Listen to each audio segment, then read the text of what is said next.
Saudara, wacana kenaikan pajak pertama nilai menjadi 12% tahun depan semakin kencang. Jika benar berlaku, apa ini berpengaruh terhadap popularitas Presiden Prabowo, termasuk tingkat kepercayaan publik kepada pemerintah? Kita ulas bersama PLT Ketua Pengurus Harian Yayasan Lembaga Konsumen Indonesia atau YLKI, Indah Sukmaningsih. Selamat pagi Ibu Indah. Dan juga ya tersambung bersama Zoom pengamat politik yang juga Direktur Eksekutif Indikator Politik Indonesia, Burhanuddin Muhtadi. Selamat pagi Mas Burhan. Pagi Mario. Ya, terima kasih Bapak Ibu sudah bergabung di Sapa Indonesia Pagi. Saya ke Bu Indah dulu. Bu, ya. PPN 12%. Ini tadi kita ngomong Ibu udah senyum-senyum aja. PPN 12%. Tapi sebenarnya PPN 12% ini kan inisiasinya untuk meningkatkan pendapatan negara 70 hingga 80 triliun, Bu. Tapi YLKI menolaknya. Alasannya apa, Bu, sebenarnya? Alasannya kondisinya waktunya nggak pas. Sekarang kondisinya itu, waktunya nggak pas lah. Saya kepengennya tidak hanya ditunda, tolak awal mulanya. Karena kondisi masyarakatnya belum, kemudian seperti presidennya gitu loh, orang kaya gitu lah. Kita kan enggak, itu yang kepingin diketahui, itu yang pertama. Yang kedua, itu adalah kenaikan PPN sudah ekonominya sulit, ditambah kemudian daya belinya itu sedang menurun. Oke, ekonomi sulit, daya beli menurun ya. Ya, harus kondisinya sulit, ekonominya dan kemudian kondisinya menurun, daya belinya anjlok. Nah itu yang kepingin dicek ulang. Dan yang ketiga, potensi ketidakadilan. Mana berita bahwa yang sudah ngemplang-ngemplang itu sudah juga disampaikan. Jadi dia ngemplang sudah didenda. Nah kita masyarakat juga bolehlah terima semacam itu. Nah ini tidak dijelaskan. Kemudian itu potensi ketidakadilan tentang pungutan pajak ini. Kemudian yang keempat, kebingungan. Ini kan mulainya tanggal 25. Oke. Kalau harganya sekarang udah 12% ketika saya membuat kontrak membeli sesuatu, apakah kemudian 1%-nya itu saya yang bayar atau pelaku usahanya yang kemudian harus kehilangan 1%? Oke. Kan bingung. Karena kontraknya sebelum tanggal 25. Ya. Nah ini siapa kemudian? Ada yang bisa menjelaskan siapa yang harus menanggung 1% itu, penjualnya atau kemudian konsumennya? Ya. Itu potensi yang kebingungan yang berikutnya. Nah yang kelima itu adalah seharusnya PPN bisa diganti dengan yang lain, misalnya dengan cukai. Ya. Mas tahu sekarang ini anak-anak kena diabetes yang menyerang anak-anak. Kalau dulu diabetes itu sudah agak tua gitu baru orang kena diabetes. Sekarang menyerang anak-anak. Dan kemudian pemberian gulanya berlebihan. Sudah itu aja dicukai. Kan duitnya boleh diambil pemerintah mulai dari besok. Oke, berarti ini ada waktu yang tidak pas sebenarnya ya, Bu ya? Waktu tidak pas dan daya beli yang anjlok. Tapi sebenarnya dari masyarakat sendiri keluarnya apa? Ini lebih spesifik di kalangan maksudnya di masyarakat sendiri. Detailnya apa keluhannya sebenarnya? Ya itu. Karena ekonomi kayak begini kok malah ditambahi teks. Ya mereka menjanjikan, ya akan dikasih makan gratis. Lah kok makan gratis ya pakai uang negara lah. Ini duit untuk siapa sih kalau namanya pajak? Kan untuk ASN, untuk belanja negara ya belanjanya aja. Siapa yang ngutang kemudian kita harus dibebani pajak. Karena dianggap akan menambah inflasi ya? Iya. Oke, dan menambah nanti berdampak pada kenaikan harga barang. Itu yang menyusahkan masyarakat masuk tim. Iya. Oke. Selain kebingungan itu tadi ya. Ya. Ini itu yang sebetulnya menjadi concern utama dari YLKI mengapa tolak awalnya. Tapi sekarang kita bilang tunda. Begitu agak membaik silahkan. Oke, tunda ini berarti akan sebenarnya YLKI setuju juga tapi ada waktu yang lebih pas. Iya, ini waktunya lagi nggak pas kan. Kita akan menyaksikan beberapa kemudian sebetulnya juga merugikan pelaku usaha loh. Kalau kita nggak bisa beli, ya kan? Kalau kita nggak bisa beli, kemudian siapa kemudian yang akan membeli dan juga akan lay off para pekerjanya gitu. Ya. Kalau kemampuan belinya itu rendah. Oke, saya tahan dulu Ibu. Saya ke Mas Burhan dulu. Mas Burhan, ini tadi disampaikan oleh Bu Indah bahwa ini waktunya tidak pas sebenarnya. Boleh diberlakukan tetapi tidak pas. Kalau dari penilaian Mas Burhan sendiri, betulkah ini semacam kebijakan yang tidak populis sebenarnya atau gimana? Ya, jelas kebijakan yang tidak populer, meskipun secara teknokratik kita mungkin masih bisa memperdebatkan, tetapi dari sisi popularitas punya potensi untuk mengurangi approval rating presiden. Jadi kebijakan apapun yang punya implikasi terkait dengan approval rating itu disebut dengan tidak populer, meskipun secara teknokratik bisa saja diperdebatkan. Nah, kebijakan kenaikan PPN jika diberlakukan itu punya implikasi menaikkan inflasi seperti yang tadi disampaikan oleh Ibu ya. Nah, inflasi ini itu satu variabel ekonomi yang mudah sekali dirasakan oleh masyarakat. Ini berbeda dengan variabel-variabel ekonomi pada umumnya yang cenderung abstrak atau tidak langsung dirasakan oleh publik. Inflasi itu langsung dampaknya. Makanya dari sekian banyak variabel ekonomi yang langsung berkorelasi dengan approval rating presiden, ya inflasi. Dan itu pula yang menjelaskan misalnya tahun 2024 dianggap sebagai graveyard buat para incumbent di negara-negara maju. Jadi banyak incumbent di negara maju yang mengalami penurunan dalam pemilu 2024 karena kumulatif inflasi yang sangat tinggi. Terakhir korbannya adalah Kamala Harris dan Partai Demokrat yang mengalami kekalahan di Amerika Serikat.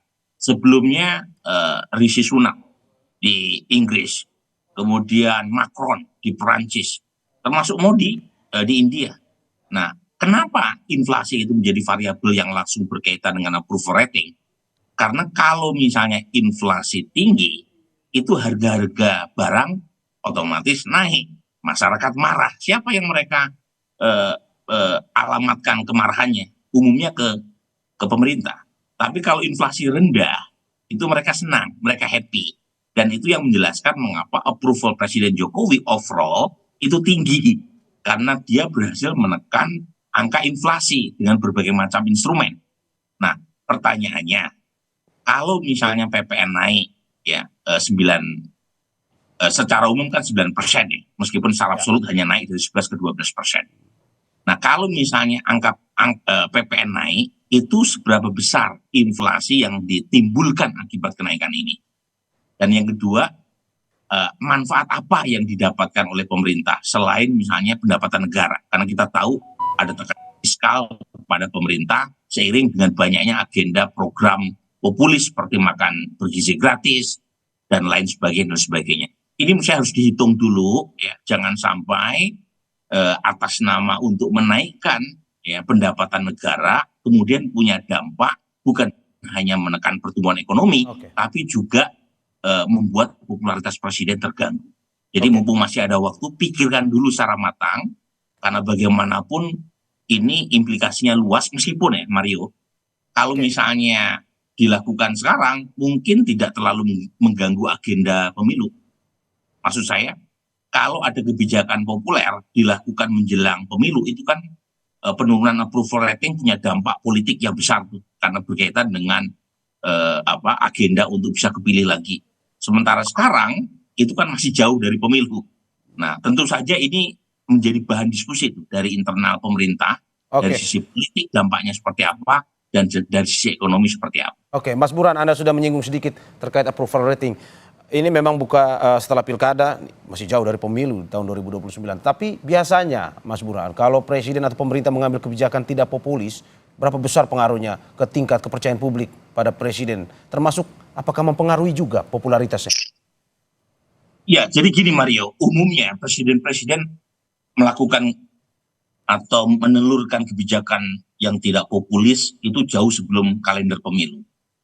Misalnya Pak Jokowi menaikkan harga BBM itu September 2022, masih ada waktu 2 tahun sebelum 2024. Kemudian zaman Pak SBY, bahkan tahun 2013 yang seharusnya dinaikkan BBM itu ditunda sampai presiden baru dilantik, yaitu Pak Jokowi, menaikkan harga BBM 1 bulan setelah pelantikan beliau sebagai presiden pertama.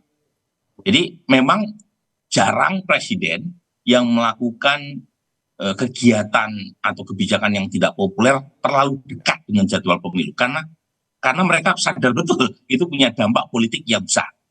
Nah, pertanyaannya tadi, seberapa besar efek kenaikan PPN terhadap inflasi? Nah, itu kan sangat tergantung PPN-nya diterapkan dalam bidang apa, Mario. Kalau misalnya PPN-nya diterapkan sapu rata, semuanya dinaikkan termasuk dalam soal pangan, sementara kita tahu pangan yang paling menyumbang sektor inflasi, itu tentu punya dampak inflasi yang lebih besar. Tetapi kalau misalnya pemerintah membatasi kenaikan PPN di luar sektor pangan, mungkin kenaikan inflasi yang ditimbulkan akibat kenaikan PPN tadi tidak sebesar seperti yang diperkirakan. Jadi lagi-lagi ini perlu simulasi, saya tidak tahu persis berapa banyak inflasi yang ditimbulkan, dan itu juga bukan bidang saya ya sebagai seorang ahli politik. Bidang saya menemukan dari semua variabel ekonomi yang paling punya korelasi kuat menaikkan atau menurunkan popularitas presiden adalah inflasi. Kalau inflasi tinggi, pasti approval rating presiden terdampak. Tapi kalau inflasi rendah, approval presiden akan tinggi. Jadi hubungannya itu terbalik antara inflasi dengan popularitas presiden. Begitu, Mari. Oke, Mas Burhan, saya ke Bu Indah. Ya. Bu Indah, ini inflasi kata kuncinya. Jika inflasi tidak naik, maka popularitas presiden akan semakin naik. Nah, bagaimana dengan masyarakat? Berarti pada akhirnya masyarakat memilih popularitas dalam arti bahwa akan suka terhadap Presiden Prabowo ketika pada akhirnya kebijakan-kebijakan ini yang diambil ini lebih populis dalam arti memperhatikan kondisi masyarakat saat ini. Iya. Ya itu kan teori ya, bagaimana sih sebetulnya mekanisme kontrol pemerintah, ini naik, ini nggak naik, naik. Terus dalam kenyataannya mengontrol pasar yang ini akan menaikkan dan tidak menaikkan tuh instrumennya seperti apa sih, pengen tahu untuk memastikan. Mereka kan kemudian tetap penjual kalau semua, lah kan naik Bu pajak. Nah kan konsumen tidak semua ngerti yang ini apa hafal seperti yang membuat peraturan gitu. Itu yang menjadi masalah seperti apa. Kemudian akan mengontrol sesuatu yang terjadi di pasar dihadapi oleh konsumen-konsumen yang tidak selalu mengerti tentang itu. Ini naik Bu, ini naik. Swasta yang namanya harga naik, ya mereka taunya semua naik. Walaupun ada pembedaan-pembedaan. Emang mau ditangkepin yang berani menaikkan. Ya. Jadi semacam itu. Oke. Mekanisme kontrolnya seperti apa. Tidak hanya PPN 12%, tetapi juga memang ada beberapa pungutan yang dilakukan oleh pemerintah pada tahun 2025. Menurut Anda ini semakin meningkatkan atau meluas kritikan terhadap pemerintah Presiden Prabowo Subianto atau bagaimana?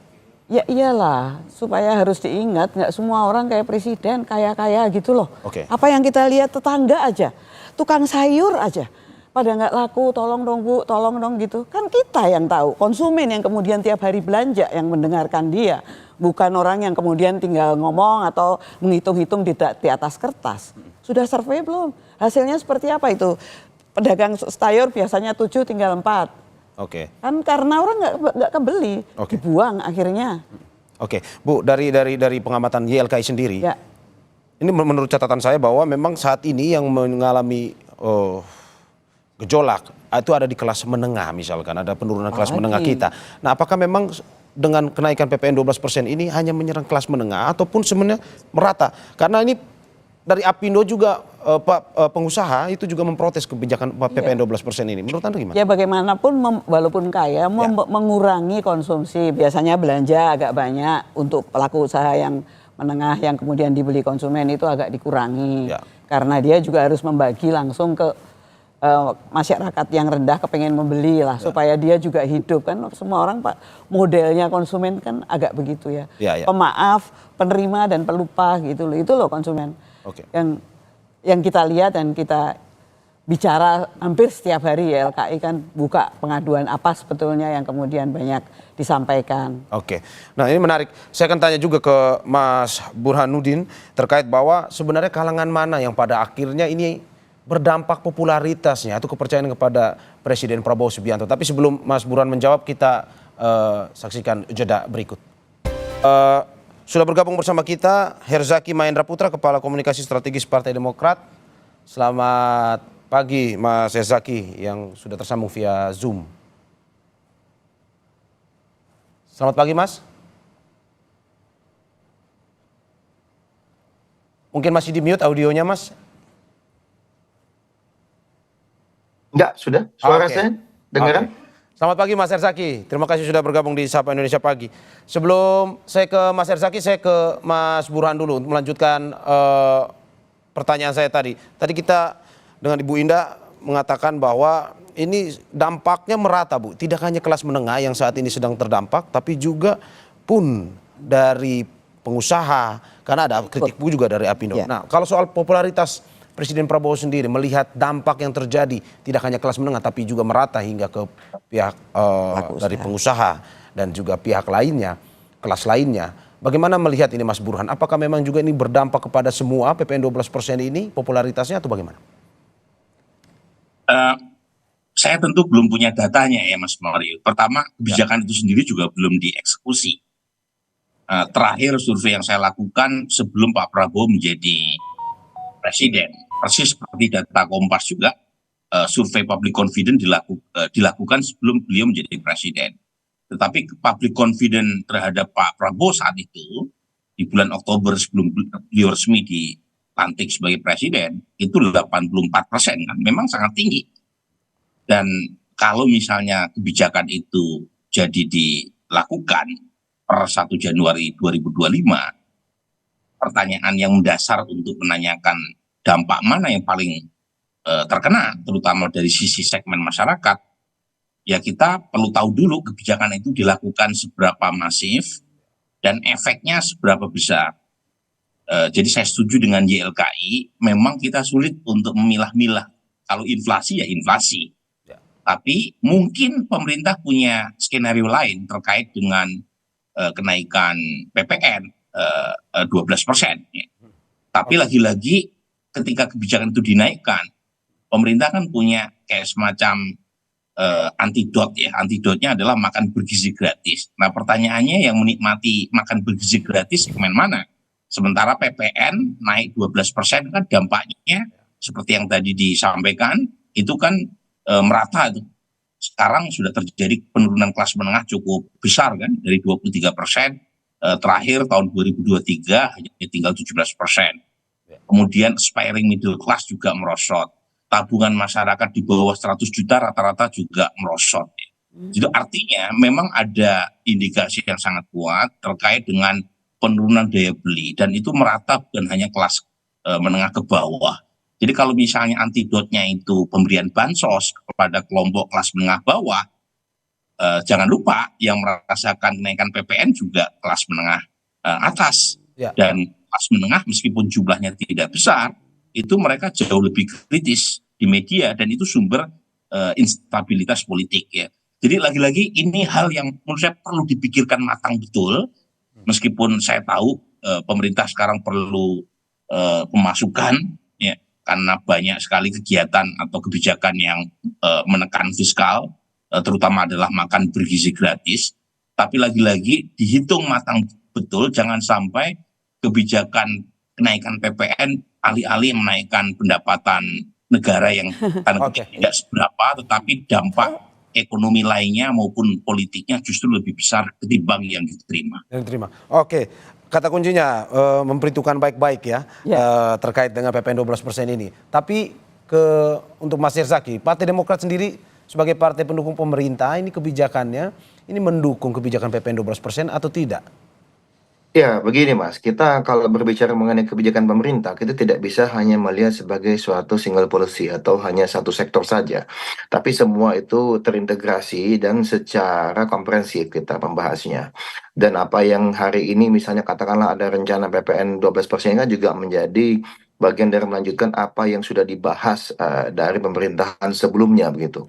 Bagaimanapun Pak Prabowo ini adalah sosok presiden yang punya beberapa program besar yang kita inginkan agar bisa memberikan dampak langsung kepada masyarakat, terutama rakyat kecil yang hari ini kita tahu perlu perhatian lebih.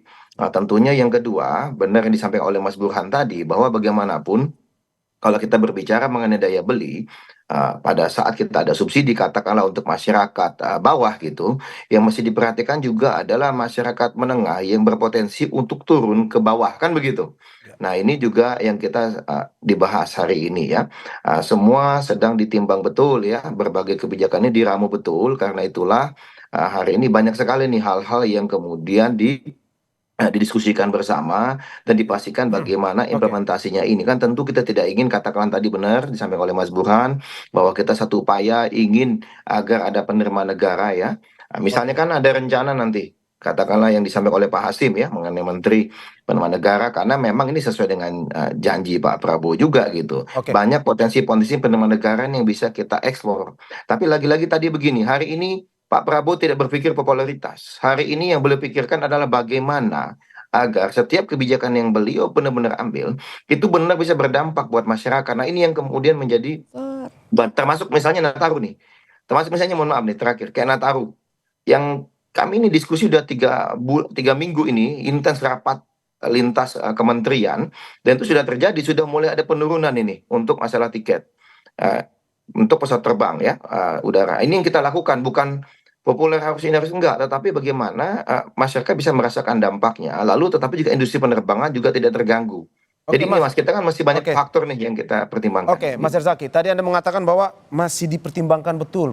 Ini dipertimbangkan betul, ini ditunda dari sikap Partai Demokrat sendiri atau tetap diperlanjutkan tapi dengan ada syarat-syarat tertentu sebenarnya? Iya. Iya, semua hal kan kita banyak aspek nih gitu. Ya. Jadi kan tidak mengeluarkan satu kebijakan hanya terkait dengan satu kebijakan, tetapi ada kebijakan-kebijakan lainnya juga yang misalnya menjadi payung nih buat semua gitu. Tentu sudah ada antisipasi-antisipasi. Begitu juga ketika bicara mengenai makan bergizi gratis gitu. Juga sudah disiapkan hari ini dapur-dapur umum ya, dapur-dapur umum hampir di berbagai kota sudah banyak ini sudah disiapkan gitu. Termasuk misalnya pembelajaran dan juga upaya untuk teknisnya agar bagaimana misalnya bisa tereksekusi dengan baik. Jadi satu kebijakan itu maksudnya kenapa kami sampaikan dipertimbangkan itu kenapa? Jadi dari end to end-nya kita diskusikan, Mas. Ini efeknya apa nih? Oh ini seperti apa nih? Kayak gitu. Apakah ada potensi ini? Lalu bagaimana antisipasinya gitu? Lalu kebijakan ini bagaimana? Jadi ini saling mengisi. Jangan dilihat sebagai suatu kebijakan tunggal ini Oke, terkait dengan PPN. Mas Tetapi Herzaki. lagi-lagi masukan dari teman-teman media, teman-teman pengamat, akademisi ini tentu semua kan menjadi bahan juga kajian kami bagaimana agar semua bisa menjadi optimal gitu di lapangan nantinya pada saat misalnya katakanlah diterapkan suatu kebijakan itu. Tidak hanya kebijakan PPN ya gitu, Ya. banyak hal. Gitu. Oke, Mas Herzaki, kalau melihat tadi Anda mengatakan bahwa ini masih jadi kajian. Kalau dari Partai Demokrat sendiri, apa sebenarnya kajian yang sudah ditemukan terkait dengan dampak positif dan negatif dari PPN 12%? Mungkin bisa didetailkan. Ya, kalau didetailkan begini Mas, ini kan ranahnya sebenarnya kalau kaji kan Kementerian Ekonomi gitu, perekonomian, Kemenko Perekonomian gitu. Tetapi kalau dari kami Demokrat yang pasti beliau ini kan begitu kembali saja sudah melakukan sidang kabinet, lalu kemudian memanggil secara khusus beberapa kementerian untuk berbagai kebijakan.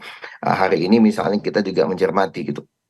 Kalau misalnya kebijakan ini apa yang menjadi plus dan minusnya, lagi-lagi memang Mas ya, kita tunggu pada saatnya nanti ketika akan dikeluarkan, berarti semua sudah tuntas gitu. Apa yang menjadi kekhawatiran masyarakat pun sudah kami pikirkan dan sudah kami siapkan contingency plan-nya, kan begitu. Dan jika nanti diputuskan untuk sudah diumumkan, kan berarti sudah diambil keputusan itu nantinya gitu. Meskipun hari ini belum diumumkan. Pak Erlangga juga sebagai Menko Perekonomian juga menyampaikan kan belum diumumkan. Belum diumumkan. Ada kemungkinan akan dilaksanakan, tetapi masih menunggu. Karena apa? Menunggu ini kan berarti kita mesti siapkan semua.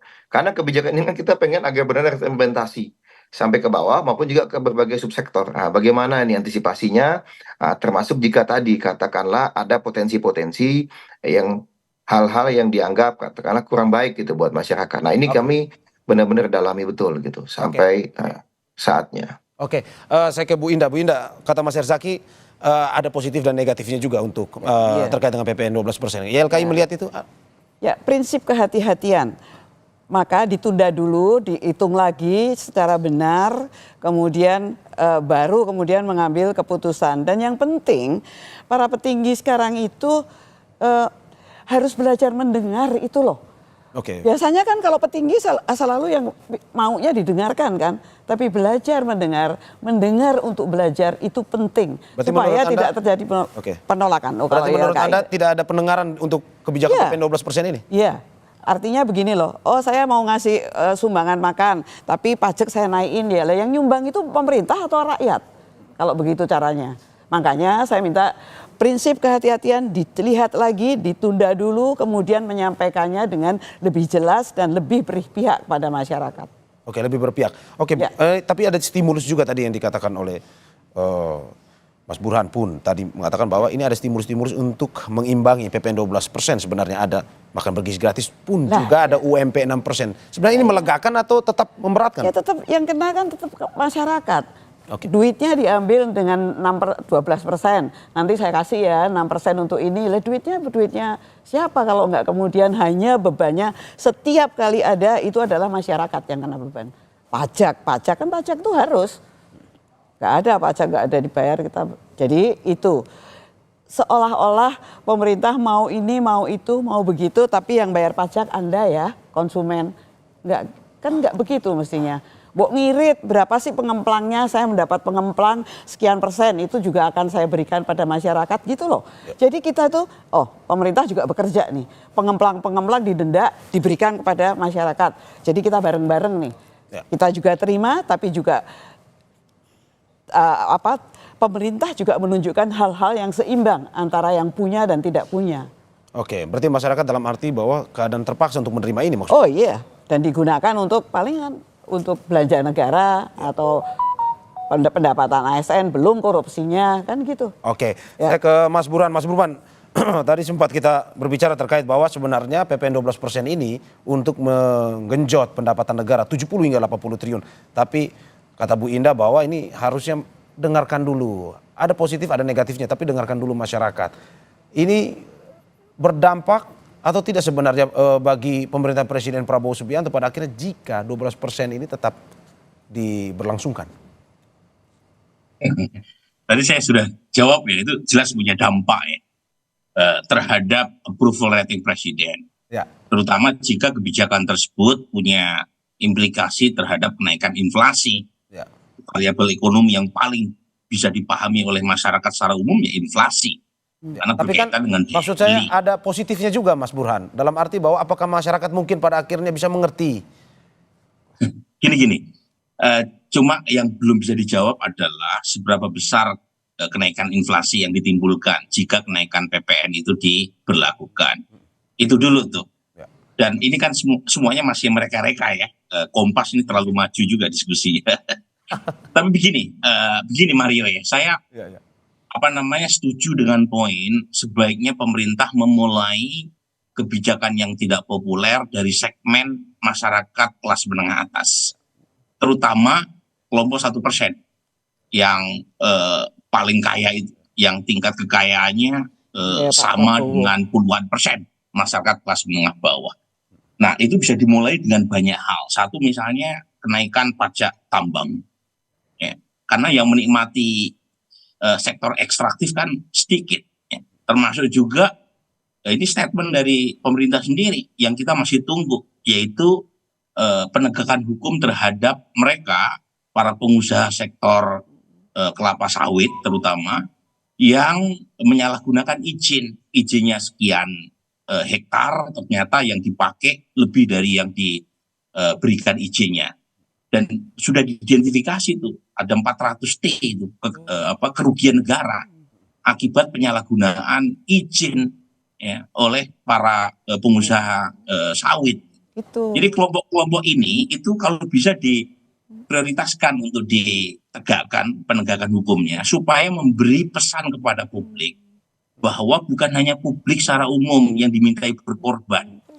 Ya, karena kan itu ya, jadi menurut saya termasuk juga nih ya soal komitmen Presiden Prabowo agar pemerintah di bawah beliau itu melakukan penghematan, misalnya memotong anggaran perjalanan dinas.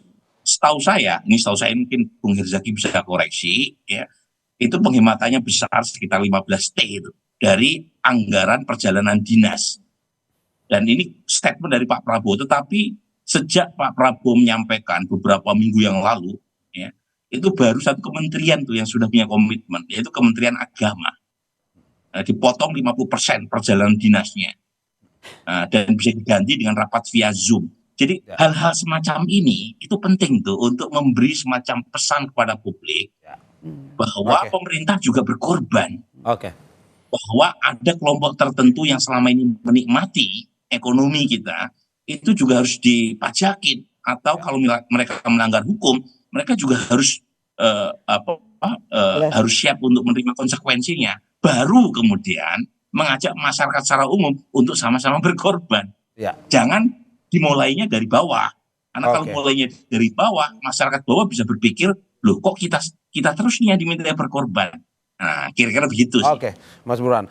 Ini saya ke Mas Herzaki. Ini closing statementnya ini terkait dengan bagaimana pemerintah Presiden Prabowo Subianto harus bersikap ke depan. Pada akhirnya berpikir soal menaikkan pendapatan negara atau melihat kritik-kritik yang muncul terkait PPN 12% ini sehingga mungkin saja akan ditunda? Mas Herzaki silakan. Ya, terima kasih ya. Pertama gini, ingin kami sampaikan, bagaimanapun Pak Prabowo ini kan gestur politiknya sudah sangat tegas dan jelas. Sejak awal beliau menegaskan jangan main-main dengan APBN. Bahkan dalam beberapa kali rapat tertutup dengan para menteri pun menyampaikan, jangan ada yang nyolong uang rakyat, ya. Jangan ada yang otak-atik itu APBN, semua kerja yang benar saya pantau terus. Itu beliau sampaikan gestur politik yang sangat kuat. Berarti beliau tidak ingin ada upaya-upaya menggerogoti APBN atau yang kita kenal dengan nama korupsi, ya. Itu bisa terjadi. Itu sebagai gestur politik yang sangat kuat sebagai yang pertama. Yang kedua, beliau juga menyampaikan dan terlihat misalnya beberapa kebijakan di awal.